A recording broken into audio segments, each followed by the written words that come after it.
trump it all. They trump everything. She's obviously talking about Kim Potter crying, and she went on to say, I thought my white woman tears would be enough. Your reaction to that statement, does she have a point here? I think she does have a point. I mean, anyone who kills someone is going to be remorseful. The question is, where does that true remorse come from?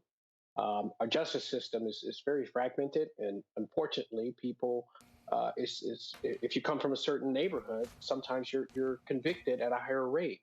So it was interesting that as a white woman, she's saying because she has a black son, justice does not apply equally to her. On the flip side, though, we saw during the sentencing, Judge Chu outlined the reasons why she was departing downward. She could have given Kim Potter probation. She didn't believe that was appropriate. So the sentence is falling somewhere in between what she could have done, which was probation, and the 7 years or even more. She could have departed upward, but she didn't feel that those aggravating factors had been proven or existed in this case. So do you think that the sentence, as a criminal defense attorney, if you had been representing Kim Potter, do you think that this is a fair sentence? Well, if I'm representing Kim Potter, then I'm happy with the sentence. But essentially, you do have to look at the mitigating factors, right? She had no criminal record. She did show remorse on the stand. As far as I understand, that this is really a first occurrence for her, and it's not likely to something that she's going to repeat. On the family side, it doesn't take away the loss. It doesn't take away the hurt. It doesn't take away the fact that the justice system seems to favor one side over the next. But if I'm representing Kim Potter, I do think it's fair. I think it would have been inappropriate for her to have just gotten simply probation with no jail time. But we're talking about 2 years here. From what I understand, a third of that would be supervised released.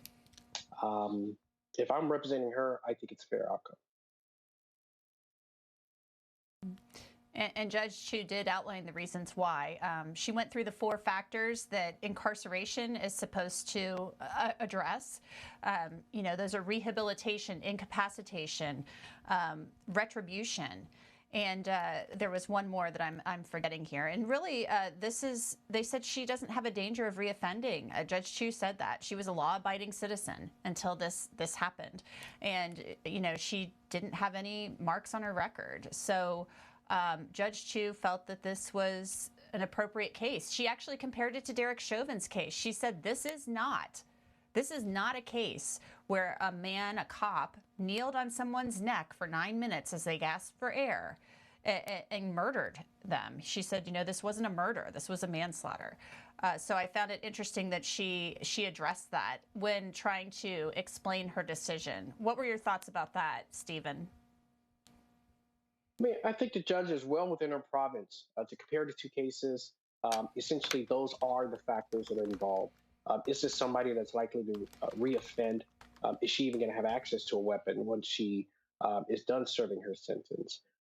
Does she have a propensity for violence? Or is this just something that took place in the spare of the moment? So those are all factors that a judge can consider.